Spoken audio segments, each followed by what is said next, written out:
Welcome to episode 3. Don't get comfortable, there's no time to waste. It's knockoff Legolas, and he seems to be in a bit of trouble because those cishet orcs are also Republicans, and have totally put a black elf in chains. Oh look, one of his elf buddies is here. Scratch that, all of them are in the trench. How did their elf eyes not see that one coming? What are they digging for? Well, we will never find out. Until episode 6. Stop, we have gone too long without stunning and brave. Is the totally convincing Galadriel on a Deus Ex Machina boat, of course, and who's that? Totally not Sauron Halbrand. What are they up to? Eating. Do they have anything important to say? Oh god no, this show isn't important at all. Look out! They're being brought up onto the poop deck. Well, who is this handsome man? It's Isildur's dad, of course, and Galadriel asks him, where are they sailing to? But Isildur's dad refuses to answer, because he knows full well women don't have rights. But joke's on him, because totally smart and really funny Galadriel works out where they are sailing to.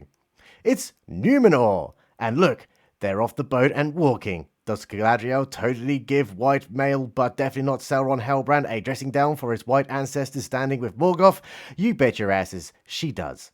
And did diversity Numero Normans stand with the elves? What do you think this is, Ku Klux Island? Of course they stood with the elves. Wait, this bit's really important. Did totally not Sauron look at a forge? He certainly did. And then proceeds to mansplain to Galadriel not to be a total dildo to the really smart and really funny literal yes queen. But does totally not Sauron really know Galadriel's character traits after being in her presence for just half an episode? Of course he does, because the writers can only write as good as their own intelligence. Oh look! It's totally not an allegory for populism Republican Rasputin. Tolkien would have loved that. Does he play a role that is noble and full of valor? Of course not. He's white, remember? Well, who would have thought? Turns out the two stunning and braves don't like each other too much, and Halbrand, after knowing Galadriel for 5 full minutes, was totally right. Galadriel has no diplomacy skills, and she never asked the Queen her pronouns. But what does Galadriel ultimately want? To go back to Middle-earth, of course, with no trouble. Better say no, says the Queen, so that the plot can happen. Look, Sauron is talking, hugging people, and stealing Galadriel's knife back. He definitely is apt in the art of deception. Quickly, let's go to a completely important character. It's Isildur. Remember him? Is he rugged and definitely a leader of men? Oh god no, he's a male. Better make him really incompetent and a bit of a whine-ass instead. Wait. What are they doing? The sea is always right. I hope Isildur's mother drowned to death in the sea, because she totally did. Oh, who's this? A completely made-up character, Sister Isildur? I wonder if they invented her purely because they wanted to feminize the plot. Better give her some agency though. Maybe she could join the Builders Guild because of real-world patriarchy or something. Hey everyone, quick! It's knockoff Legolas being a slave to the cishet orcs. Wow, it turns out the orcs are vampires. I hope that writing is completely consistent. Stop, hold your horses. Of course it's not consistent. What's that? They're searching for something. A weapon perhaps? What an interesting and completely correct answer straight from the abortion bag. Wait, the elves are hatching a plan? They want to get up to the top of the trench to see where they are? Wow, what a convenient tree standing right there. Surely that's not a plot device at all. Ah, ain't that nice? The orcs give them a water break. Psych, now get back to work. I guess it was knockoff Legolas who gets to chomp the tree and see where they are. How convenient that all this happened literally minutes after hatching a plan. Back we go to Stunning and Brave. She's under house arrest by the really funny and really smart Queen. No she's not, she's climbing out of a window and is caught by Isildur's dad, who doesn't dob her in. Oh look, she's being really stunning and really brave by threatening the only good actor in this show.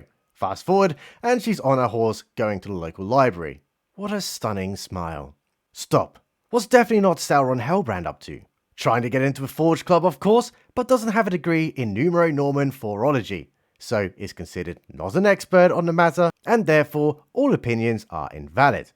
Wait, does this bloke have a degree in forgery on his shoulder? Does he look suspiciously like Carl Benjamin? Of course he does, so better steal it. And then get into a fight that Sauron totally wins. Hey, we've got to go now. We've got to go see totally smart Galadriel realize totally not Halbrand, Sauron's sigil is actually a map, and all she had to do was look at it sideways. Quick, what are the totally not Hobbits Harfoots up to? Because everyone really cares about them. They're singing a song called Nobody Walks Off Trail and Nobody Walks Alone.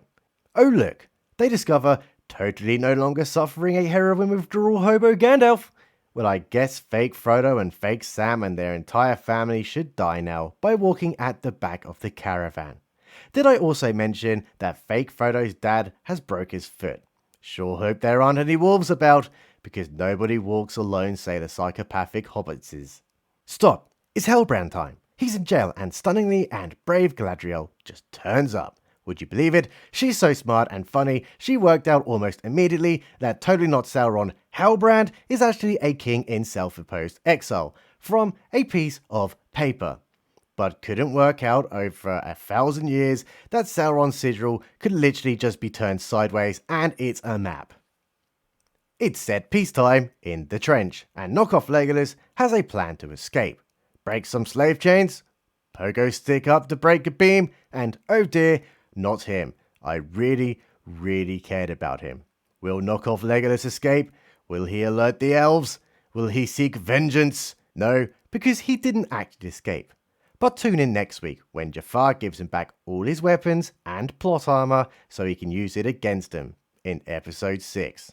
For reasons that make no sense. Subscribe button. Is always right.